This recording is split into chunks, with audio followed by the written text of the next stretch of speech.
couple weeks ago on a Sunday night, I talked a little bit about the sacrifices there in Leviticus chapters 1 through 7.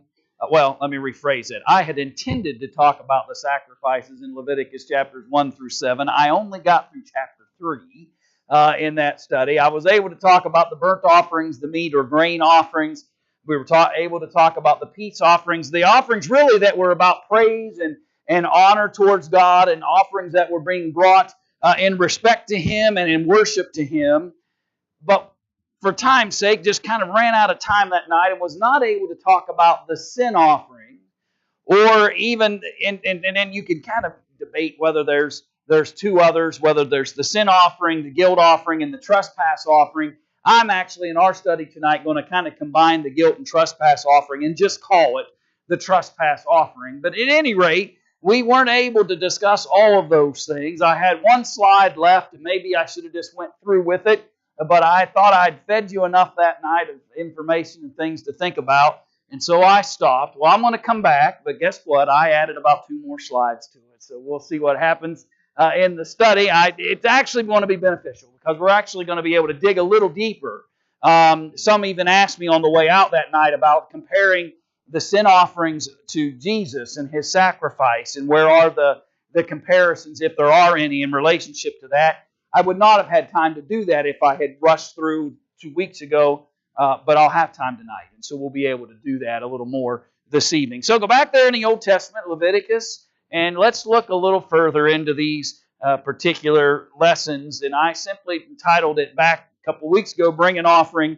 We'll call it Bring an Offering Part 2 as we study together this evening. And there were basically 5 types, which we've noted them already in our thoughts at our introduction this evening. But let's talk about this sin offering. What it was intended for. Is there some comparisons in the New Testament times as it relates to Jesus?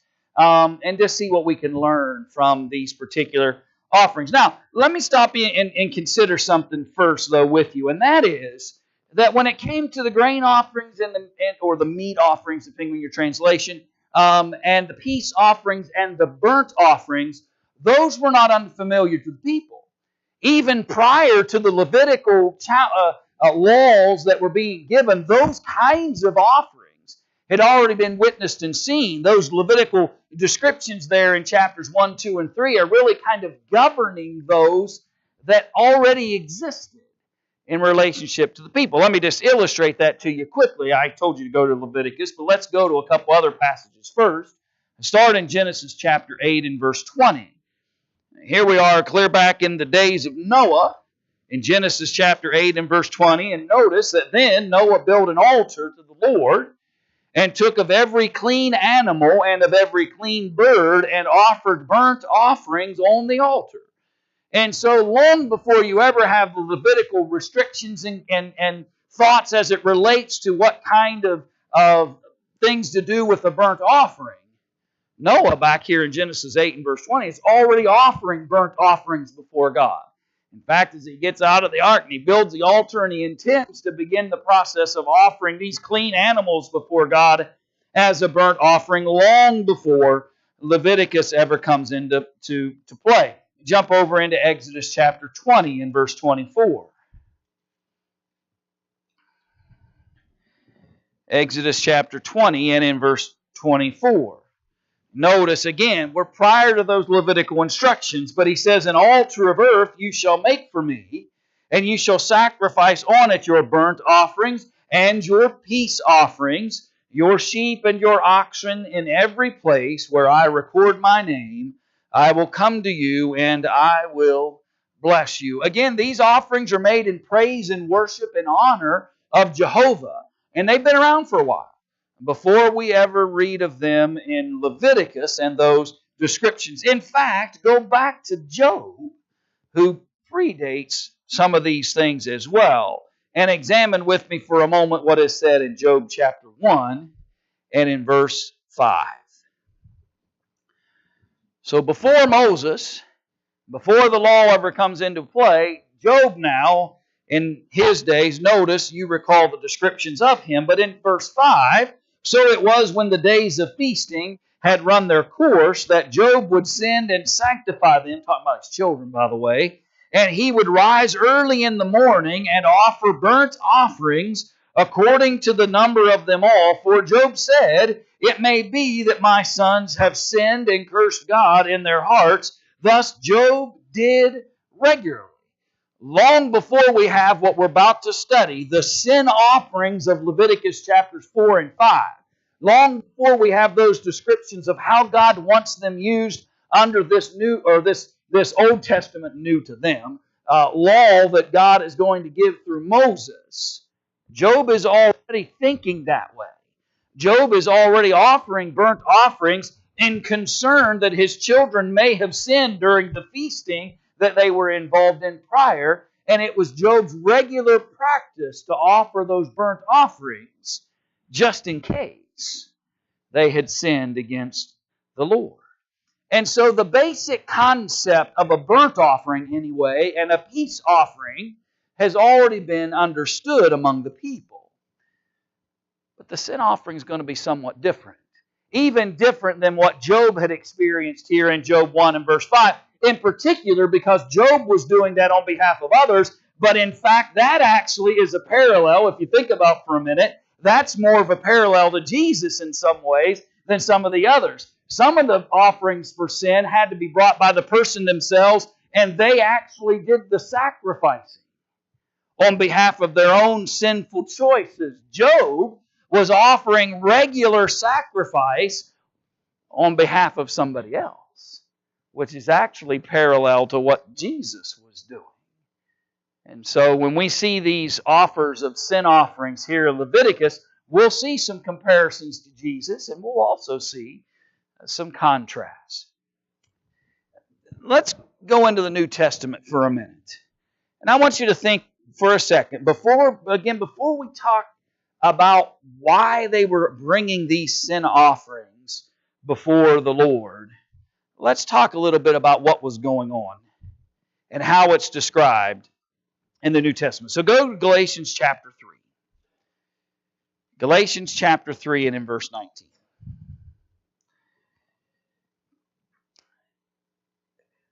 So he says, "What purpose then does the law serve?" Talking about that Old Testament law. "It was added because of transgressions, till the seed should come, to whom the promise was made, and it was appointed through angels by the hand of a mediator." Now I want you to notice that.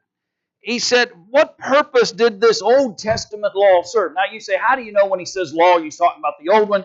Just simply because Jesus is the testator of the new one, and the text says he's not here yet in relationship to the conversation until the seed comes. And so we've got to be talking about that Old Testament law here, because he's talking about a law that had a function and a purpose leading up until the time the seed would arrive. And so we're talking about the Old Testament law. And it was added. Why? Because of transgressions. As the people were sinning in relationship to Jehovah, God decides, I need to start governing them. I need to start telling them what the transgressions are and what it is that I want from them and don't want from them. And I need to give them a law that allows them to understand the difference. And so the need for them to bring sin offerings came because of the establishment of the law, so that they would understand and know when it was they had transgressed. But under that law, sin continued to abound and continued to create greater and greater problems until ultimately the sacrifice of Jesus would be necessary, because, as we'll see before we're done, the blood of bulls and goats simply wasn't taking care of the problem. In Romans chapter 5 and in verse 20. In Romans chapter 5 and verse 20, "Moreover, the law entered that the offense might abound, but where sin abounded, grace abounded much more." We're going to put the law in place so that we can define what the sins are, and so that we can identify how it is those sins have been abounding, and illustrate and show how powerful grace is. That even in a magnitude of sin that had been building up until the time Jesus would arrive, could be handled by the grace of God. But the question then arises, what do you do about sin until Jesus gets here, right? If you're living under that Old Testament law, And there's this great answer that's eventually coming. And sin's going to abound, but eventually grace will arrive through Jesus. The law is going to show you the transgressions for a period of time until the seed arrives. But what do I do in the meantime? If I'm waiting for the Messiah and the grace that He brings and the answer to sin that He will provide, what do I do while I wait? And therefore, He says, here's what you do while you wait. When there's sin arriving in the lives of individuals, I want you to bring a sin offering. That's what I want you to do when you see the transgressions. And what's interesting about this is the initial conversation. Now, by the way, I'm reading after some different scholars and thinking about it myself. I believe they're probably right. Notice that, well, go back to chapter 1. I'm sorry, it sounds more like a Bible class tonight, but appreciate it. Live with me for a minute. But notice verse 1 of chapter 1. Now the Lord called to Moses and spoke to him from the tabernacle of meeting. And there's no break in that until you finish chapter 3. When you finish chapter 3, notice what is said in verse 1 of chapter 4. We have the phrase again. Now the Lord spoke to Moses, saying, my contention, friend, simply is this, is these are two different conversations. That the Lord had a conversation with Moses and He addressed the burnt, the meat, and the peace offerings. And He dealt with those that they were already practicing and how it is God wanted to govern them. And those were offerings and sacrifices in homage and praise towards God. End of conversation. Then He comes back and begins now another conversation with Moses and says to him, now shall the children of Israel say, if a person sins, some translations use the word unintentionally, some translations use the word ignorantly. If somebody sins, and it wasn't about presumption, it wasn't about them deliberately trying to shake their fist at God and say, I'm not doing what you want me to do, Lord. Unintentionally, sometimes ignorantly, without maliciousness. If any of those things happen, if a person sins unintentionally against any of the commandments of the Lord in anything which ought not to be done and does any of them. So He sets the stage. If certain things occur out of ignorance, this is what I want you to do. My point simply is this. God understood a difference. There were consequences either way, but God understood a difference between somebody who, without knowledge or within ignorance or unintentionally or without great malice or purpose, sinned against God. And somebody who deliberately and maliciously and without thought or concern about what it would mean in their relationship with God just says, God, I don't care what you say and I'm doing it anyway. There's a difference between those two people. And God views and sees them differently. They have responsibility nonetheless. But God sees them differently.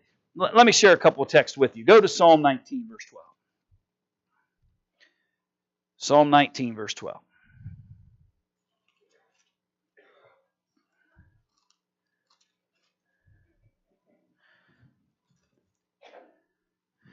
In Psalm 19 and verse 12, notice he says, Who can understand, speaking of themselves, who can understand his errors? Cleanse me from secret faults.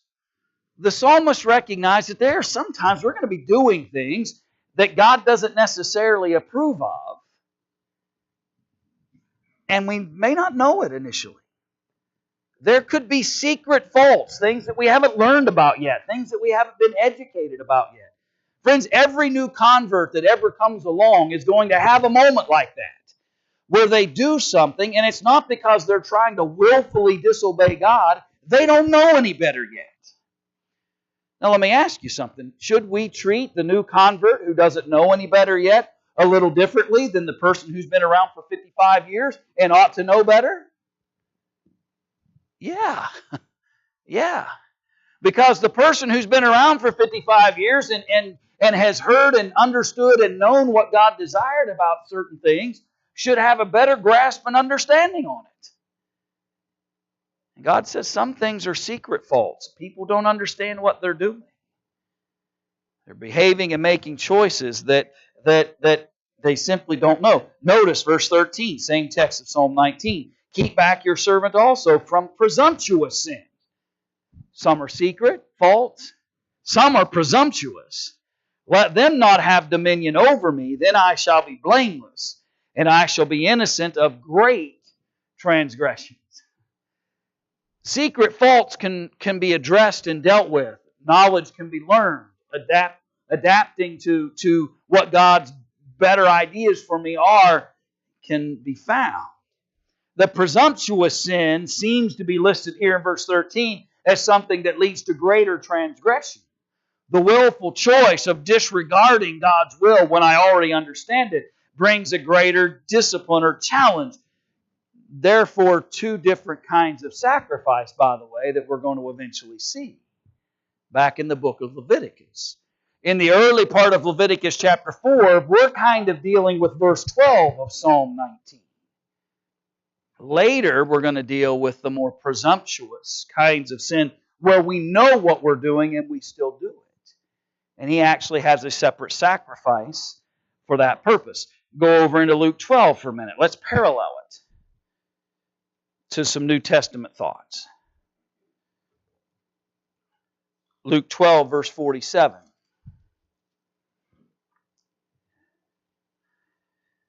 Luke 12, verse 47. And that servant who knew his master's will and did not prepare himself or do according to his will shall be beaten with many stripes. But he who did not know yet committed things deserving of stripes shall be beaten with few. For everyone to whom much is given, from him much will be required, and to whom much has been committed, of him they will ask the more. Jesus is establishing, I believe, the very same kind of principle we're seeing in Psalm 19, and it's actually parallel to what's happening in Leviticus as well as it relates to the sin offerings.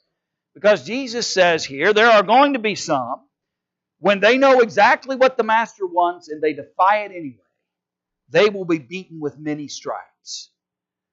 The servant who didn't understand what the will of the Master was, but still commits the same thing, will be beaten with fewer stripes. He's using an earthly kind of parallel, by the way.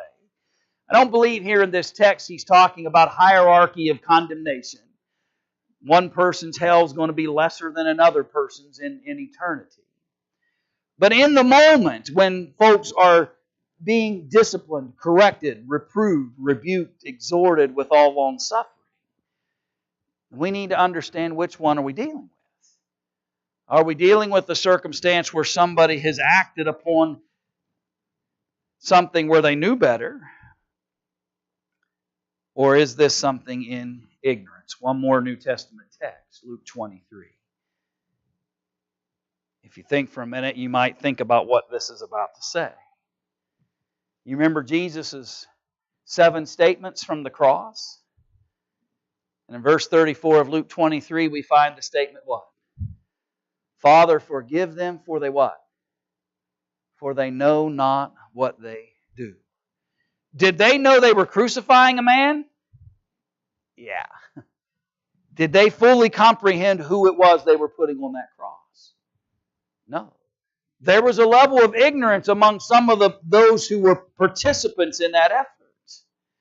So Jesus is able to look to that audience of people and beseech the Father, Father, forgive them, for they know not what they do. Leviticus 4. Father, forgive them because they're doing unintentional, ignorant things that are transgressions of your will.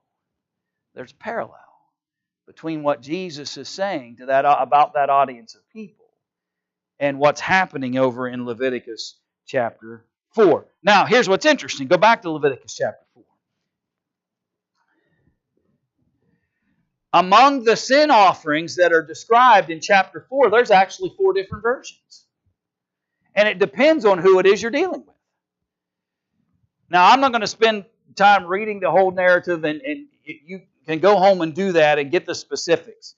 But just notice with me, running through the text. Verse 3, if the anointed priest sins, here's what you do. So I believe he's probably talking about the high priest when he says the anointed priest.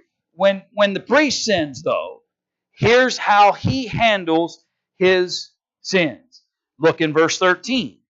Now, if the whole congregation of Israel sins unintentionally, here's what you do. And it's slightly different.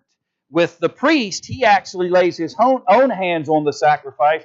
If it's the congregation, I believe the elders come and put their hands upon the sacrifice. Subtly different, but different nonetheless. In verse 22, notice, he said, when a ruler has sinned and done something unintentionally, here's what you do. In verse 27, if any one of the common people sins unintentionally, here's what you do. There were 4 variations of this offering, the sin offering, on what kind of animal had to be sacrificed, to what extent that was going to be sacrificed, exactly what they were supposed to do and as it related to that sacrifice. He had 4 variations of how to handle unintentional sins, depending on who it was that had committed them. It's interesting, anyway, that God decided, as He delivers the law, that He wanted a different vantage point or a different viewpoint or a different response, depending on who it was that they were dealing with. But there's also a particular, to me, common thread among all of them. Go back in the narrative, verse 7. The priest shall, he's talking, by the way, about when the priest sins. The priest shall put some of the blood on the horns of the altar of sweet incense before the Lord, which is in the tabernacle of meeting, and he shall pour the remaining blood of the bull at the base of the altar. Go to verse 18. Now we're dealing with the congregation. He shall put some of the blood on the horns of the altar, similar, which is before the Lord, which is in the tabernacle of meeting, and he shall pour the remaining blood at the base of the altar. Go to verse 25. Now we're dealing with the ruler. The priest shall take some of the blood of the sin offering with his finger, put it on the horns of the altar of burnt offering, similar, and pour its blood at the base of the altar. Go to verse 34. Now we're dealing with the common man. The priest shall take some of the blood of the sin offering with his finger, put it on the horns of the altar, similar, a burnt offering, and pour all the remaining blood at the base of the altar. Though there are some variations between the 4, depending on whether we're dealing with the priest, whether we're dealing with the congregation as a whole, whether we're dealing with somebody of prestige or ruler, or whether we're dealing with just a common citizen among them, slight variations. But notice the common denominator with all of them is that once that sacrifice was made, they were to pour that blood out before the altar. Now, you know what happens in John 19, verse 34, don't you? In John 19, verse 34, as Jesus hangs upon the cross, what do they do to him? They come and they pierce his side. And what pours forth out of his side? Both blood and water. I believe there is some comparison here to what's happening with these sin offerings. They're not exactly parallel to what's happening with Jesus, obviously. The things they're doing to these animals aren't exactly parallel to what happens with Jesus. But the one common thing that does happen with all of those sin offerings and with Jesus is that with all of them, the blood was poured out at their altar of sacrifice, at the altar which was the cross of Jesus. It appears pretty clear that when it comes to the atonement for sin, God requires a blood sacrifice. I don't think that there's any question of that as you study through Scripture. In recognition that God requires. Now, you might wonder, and I might wonder a little bit, well, why? And we could examine some things and maybe come to some conclusions about that. But at the end of the day, it really doesn't matter. It really doesn't matter why. The point really that only matters is this is what God had decided. That when they brought their sin offerings, that blood was to be poured out at the base of the altar. Jesus, as He hangs upon the cross and His side is pierced and the blood pours forth, upon the altar of His sacrifice on our behalf. They had different ones for different people. We have a singular sacrifice for all men, which is Jesus the Christ, and the end result is the same between those two sacrifices. The blood was poured out on the altar. Now let me share a different concept with you. Let's file this under food for thought, give it some thought, and see if you don't think it matches up. So one of the great questions comes, did they receive forgiveness of sins through these sacrifices? Are they forgiven? Because sometimes you hear this concept, right? Sometimes what you hear is those sacrifices allowed for those sins to be pushed forward until Jesus would take care of them at a later date upon His sacrifice. We can debate, depending on what you mean by that, I suppose, the validity of that concept.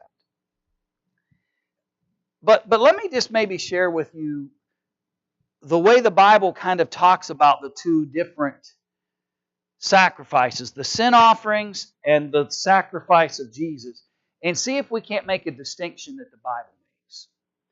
And I want you to notice something. Go back into Leviticus 4. Now, I have to admit, nothing is said as it relates to the priest. I don't know why. In every other comparison we've seen, the same thing is said about all four: the priest, the congregation, the rulers, and the common. The same phrase isn't used about the priest, unless I'm missing it. But it is said about the other three. Notice verse 20, what happens at the end result. And he shall do with the bull as he did with the bull as a sin offering, thus he shall do with it. So the priest shall make atonement for them, and it shall be forgiven them. So I believe just from one, we can illustrate very clearly that the sin offering that was brought forgiveness to the one bringing the sin offering. But just in case we wonder, notice verse 26 at the end of that statement, and it shall be forgiven him. Notice verse 35, same thing. At the very end, when it came to the common man, and it shall be forgiven him. But let's compare that to a New Testament passage for a moment. Go over into Hebrews chapter 10. Those texts are pretty clear. Bring your sin offering, you'll be forgiven. Congregation, ruler, common man. Go over into Hebrews, though, and notice something that the Hebrew writer says that maybe on the surface might almost appear like a contradiction. Because in Hebrews chapter 10 and verse 4, and really we could look at all of Hebrews chapter 10, by the way, it's absolutely parallel to what the sacrifices are about. But notice verse 4, for it is not possible that the blood of bulls and goats could, now notice, he says, take away sins. Leviticus says blood of bulls and goats can forgive sins. Hebrews 10:4 says it can't take away sins. Verse 11, and every priest stands ministering daily and offering repeatedly the same sacrifices. What repeated sacrifices do you think you're talking about? They're talking about those sacrifices back there in Leviticus chapter 4 and 5 and 6. And the priests daily, as people would come and bring their sacrifice, he'd make the offering and they'd bring their sacrifice. And he's talking about what was going on. Daily offering repeatedly the same sacrifices which can never take away sins. Now here's my thought. I pondered that and pondered that. How is this possible? Because it repeatedly says, forgiven, forgiven, forgiven. But the Hebrew writer said it couldn't do that. No, it didn't. The Hebrew writer said it couldn't take it away. Have you ever forgiven somebody but the sin didn't really go away? Yeah. Did Jesus forgive those folks when He says, Father, forgive them for they know not what they do? Did He mean it? So then why did Peter, when in Acts chapter 2, when he's standing before that basically same audience, he says, men and brethren, you need to repent and be baptized, every one of you, in the name of Jesus Christ for the remission of sins, that you may receive that gift of the Holy Ghost. Friends, I'm simply suggesting to you this. You can be forgiven but not have the sin taken away. They could be forgiven by doing what God had asked of them. They're able to bring the sin offerings before the altar, and they do all that God had said, and they do it in the right order, and they bring the right animal, and they do what, and God says you're forgiven. But only Jesus can actually take the sin away as if it never happened. I believe that's the difference. You can be forgiven under that Old Testament system. But sins aren't really taken away until the ultimate blood of the Lamb, the guiltless one, Jesus the Christ, offers it upon the cross. Now, maybe that sounds like trying to discern the difference between soul and spirit. But I believe I can understand a difference between being forgiven of a trespass, a sin, and the Lord actually gone. It's gone. And that's, I believe, what they were receiving in those days. Forgiveness. God saying, I'm not holding this to your charge anymore. You're not accountable to this anymore. You've brought the proper sacrifice. You're forgiven. Jesus says, I'm not just forgiving you. I'm taking it away. My blood can actually just remove it as if it never happened. It's a more significant sacrifice than they were offering and able to offer in that Old Testament time. Now you say, wow, you spent all the time in chapter 4. You don't leave any time for chapter 5 and 6? Very briefly, I am. Very quickly, let me share just couple quick thoughts with you about the trespass offering eventually and what some might call the guilt offering. I believe, and you can study for yourselves on this, I believe that from chapter 4 through, I think, about verse 13 of chapter 5, we're still dealing with the sin offering. Then we transition to what I would simply call the trespass offering, though some of your notes, your paragraph notes in your Bibles may call part of that a guilt offering and then a trespass offering later. I'm going to kind of put them all in one pile in terms of guilt and trespass after verse 13 of chapter 5. But here's something interesting, though. So verse 5 changes slightly from what we've been dealing with in chapter 4. He says, if a person sins in hearing the utterance of an oath and is a witness, whether he has seen or known of the matter, if he does not tell it, he bears guilt. And if he does that, then there's some other things involved. But if he does that, he's going to have to bring an offering, a sin offering, a trespass offering, in order to resolve it. Now here's what's interesting to me about that. It's basically saying you can't, in our modern court system, you plead the fifth, right? Pleading the fifth simply means that you are not legally bound to say anything in your testimony that would incriminate yourself. And so you can plead the fifth. Old Testament law didn't offer that. The Old Testament law said when you're in a courtroom under the Old Testament law and they adjure you to say something, you're a witness, you were there, you heard what was said, and you've been adjured to say something about that matter, you are obligated to speak, and if you don't, then you have to bring a sin offering because you refused to speak when you should have. I don't know what you think about that for a minute. Go over to Matthew 26. Matthew chapter 26, we have an account here, situation with Jesus. Matthew 26 and verse 62. Jesus has been put on trial, right? Among the Sanhedrin. And the high priest arose and said to him, do you answer nothing? What is it these men testify against you? But Jesus kept silent. And the high priest answered and said to him, I put you under oath by the living God. How could he do that? The law said he could. The law said that he could compel somebody, if they believed they had knowledge and information that they should be a witness to, he could compel him to speak. Now, we could talk about how bad they'd gotten about the law. We could talk about how pitiful the high priesthood had become. Those are all true things. But there is a level of factualness here that he has right under the law. When he believes he has somebody in front of him who could give testimony and bear witness to something that he heard or did, he has right to adjure him, to demand that he speak.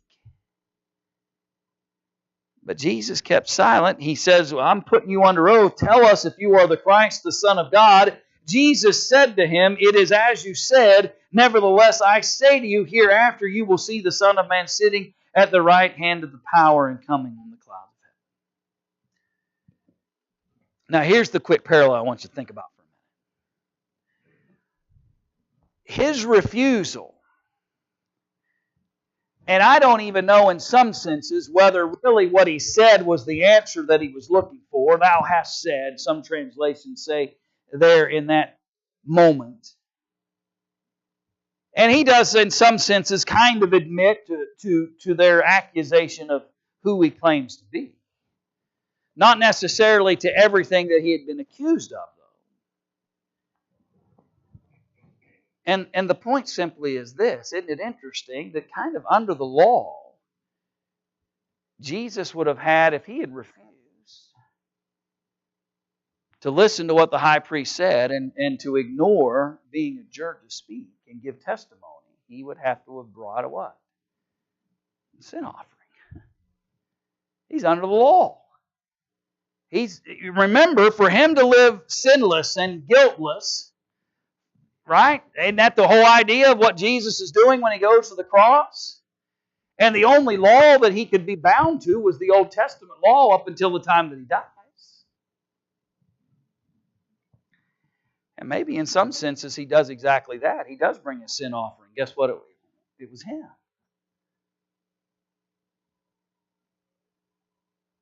The great sacrifice on behalf of not his own sins,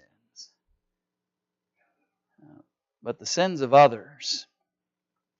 But it was interesting to me to think about the idea that that's kind of what verse 1 of Leviticus chapter 5. And if he doesn't respond, and at least say, it is as you said. And you wonder, well, why did he? Why did he respond at all? Well, in some ways, maybe he's trying to avoid the conflict of violating Leviticus chapter 5 and verse 1 in refusing to answer anything when you've been adjured to speak. Because the law didn't allow you to plead the fifth.